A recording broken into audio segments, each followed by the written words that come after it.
1장 외부 자극에 무방비하게 열려있던 내 마음의 성문. 우리는 세상을 살아가며 수많은 공격을 받습니다. 타인의 무례한 언행, 예상치 못한 불운, 그리고 가슴을 후벼 파는 억울한 상황들입니다. 많은 이들이 이러한 외부 자극이 발생하면 그것이 곧바로 나의 고통이 된다고 믿습니다. 하지만 손자병법은 우리에게 차가운 팩트를 전달합니다. 전쟁에서 성이 함락되는 결정적인 이유는 적이 강해서가 아니라 성문이 안에서 열렸거나 성벽의 방어체계가 허술했기 때문입니다. 당신의 마음 또한 하나의 거대한 성벽과 같습니다. 손자병법의 핵심 명언 중 지피지기 백전불태라는 말이 있습니다. 상대를 알고 나를 알면 100번 싸워도 위태롭지 않다는 뜻입니다. 여기서 적은 외부의 사건과 타인의 감정이고 나는 나의 내면입니다.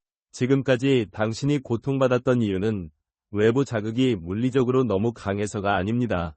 당신 마음의 문이 기준 없이, 통제 없이 활짝 열려 있었기 때문입니다. 성문이 열려있는 성은 아무리 보잘것없는 도적대라도 안방까지 침입할 수 있습니다. 당신의 마음이 바로 그런 상태였습니다. 심리학자 알프레드 아들러는 그의 저서에서 모든 고민은 인간관계에서 비롯된다고 단언했습니다.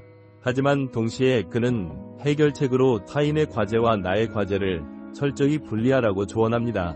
외부에서 날아오는 비난이나 분노는 그것을 던지는 타인의 과제입니다.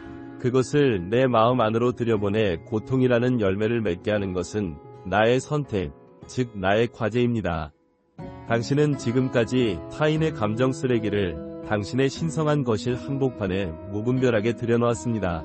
이제는 깨달아야 합니다. 내 마음의 문고리를 잡고 있는 주인은 오직 나뿐이라는 사실을 말입니다. 손자병법 시계편에서는 전쟁을 시작하기 전 5가지 요소를 검토하라고 합니다. 그중 첫 번째가 도입니다. 이는 백성과 통치자가 뜻을 같이 하는 정신적 일치감을 의미합니다. 이를 우리 마음에 대입하면 나의 이성과 나의 감정이 하나의 목표, 즉 평온이라는 목표를 향해 일치되어 있는가를 묻는 것입니다. 외부 자극이 밀려올 때 당신의 마음속 군대들은 우왕좌왕하며 적군에게 문을 열어주지 않았습니까? 자극은 그저 밖에서 일어나는 현상일 뿐입니다. 바람이 불면 나무가 흔들리지만 뿌리 깊은 나무는 그 바람을 타고 잎사귀를 떨궈낼 뿐 나무 자체가 뽑히지는 않습니다. 현대 심리학의 거장 빅터 프랭클은 죽음의 수용소에서라는 책을 통해 인류에게 거대한 유산을 남겼습니다. 그는 자극과 반응 사이에는 공간이 있다고 말했습니다. 그 공간에는 자신의 반응을 선택할 수 있는 자유와 힘이 있다는 것입니다.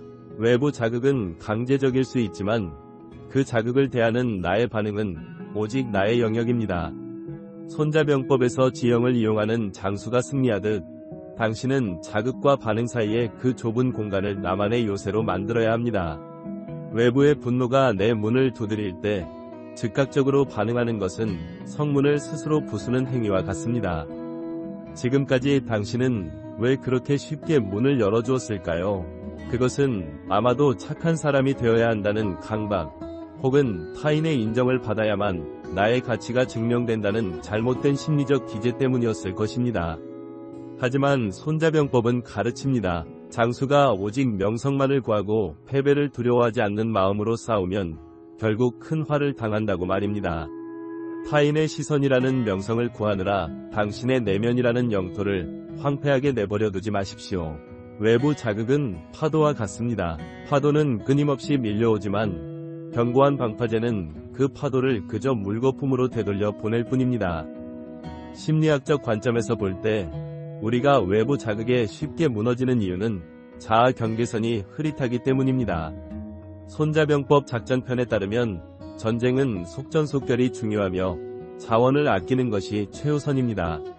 그러나 자아 경계선이 없는 사람은 외부의 모든 사소한 자극에 일일이 대응하며 자신의 감정적 자원을 낭비합니다.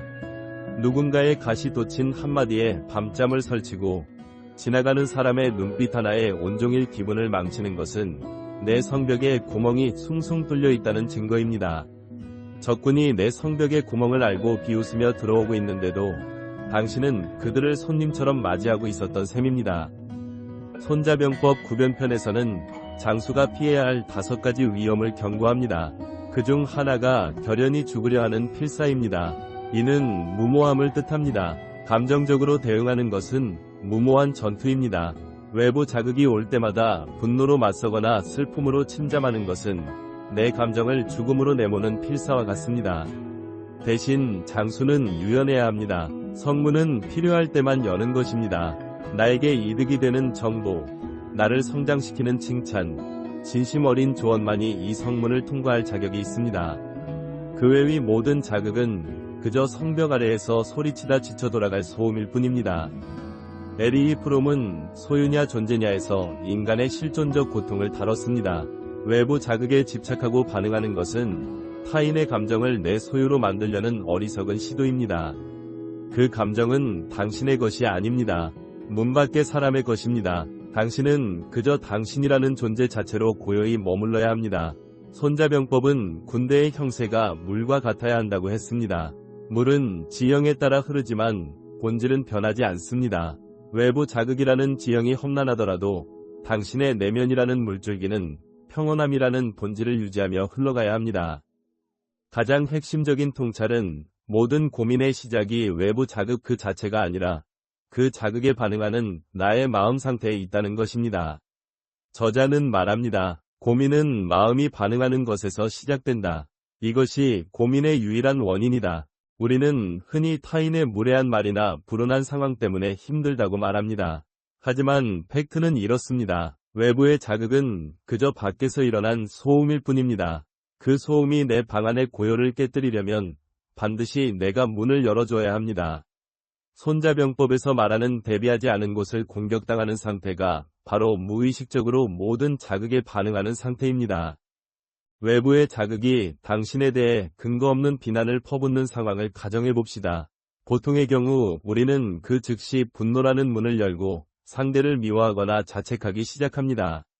하지만 기억하십시오. 나쁜 일이 일어난 것이 아니다. 단지 마음이 반응했을 뿐이다. 멈추어 서서 생각하십시오. 외부 자극 위 입에서 나온 말은 공기 중의 진동일 뿐입니다. 내가 그것을 비수로 정의하고 내 가슴에 꽂지 않는 한 그것은 나를 단 한 줌도 상처 입힐 수 없습니다. 성벽이 아닌 심리적 성문의 붕괴. 역사상 가장 견고하다고 알려졌던 난공불락의 요새들도 대부분 외부의 압도적인 무력보다는 내부의 방심이나 잘못 열린 문 때문에 함락되었습니다. 기원전 539년 바빌론 성은 그 거대한 성벽 덕분에 수십 년간의 식량을 비축하고 절대 함락되지 않을 것이라 자부했습니다. 하지만 페르시아의 고레스 대왕은 강물의 줄기를 돌려 성문 아래 수로를 통해 병사들을 투입했습니다. 바빌론 사람들은 축제에 취해 그 침입의 통로를 전혀 관리하지 않았고 결국 성문은 안에서 열리고 말았습니다. 외부 자극, 적군은 항상 당신의 가장 취약한 통로를 찾습니다. 당신이 축제와 같은 방심 상태 혹은 무조건적인 수용의 상태로 마음의 문을 열어두고 있다면 아무리 단단한 자존감을 가진 척해도 한순간에 잠식당합니다. 이것이 바로 손자가 말한 공기비비, 즉 대비하지 않은 곳을 공격하라는 병법의 실체입니다. 군주론의 팩트, 빌린 무기는 나를 지키지 못한다.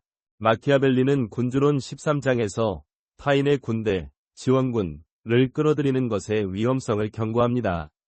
타인의 군대가 승리하면 당신은 그들의 포로가 되고 패배하면 당신은 멸망한다는 것입니다. 이탈리아의 수많은 소국들이 강력한 외세의 군대를 빌려 적을 막으려 했으나 결국 그 외세에 의해 국가의 주권을 찬탈당했습니다.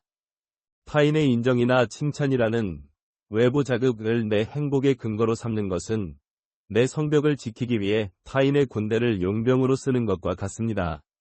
그들이 칭찬, 지원을 멈추는 순간 당신의 자존감은 무너지고 그들이 비난, 공격으로 돌아서는 순간 당신은 그들의 감정적 포로가 됩니다. 팩트는 명확합니다. 내 마음의 문은 오직 내 이성이라는 직계 군대만이 지켜야 안전합니다. 정서적 침투의 메커니즘, 실제 심리학 실험인 정서 전염, 이모셔널 컨테이전 연구에 따르면 인간은 무방비 상태에서 타인의 감정에 노출될 때 단 0.02초 만에 상대의 표정과 감정을 모방하기 시작합니다. 2014년 페이스북에서 진행된 68만 명 대상의 실험에서 긍정적인 글을 차단하고 부정적인 글만 노출된 사용자들은 본인들도 부정적인 상태의 글을 게시하기 시작했습니다.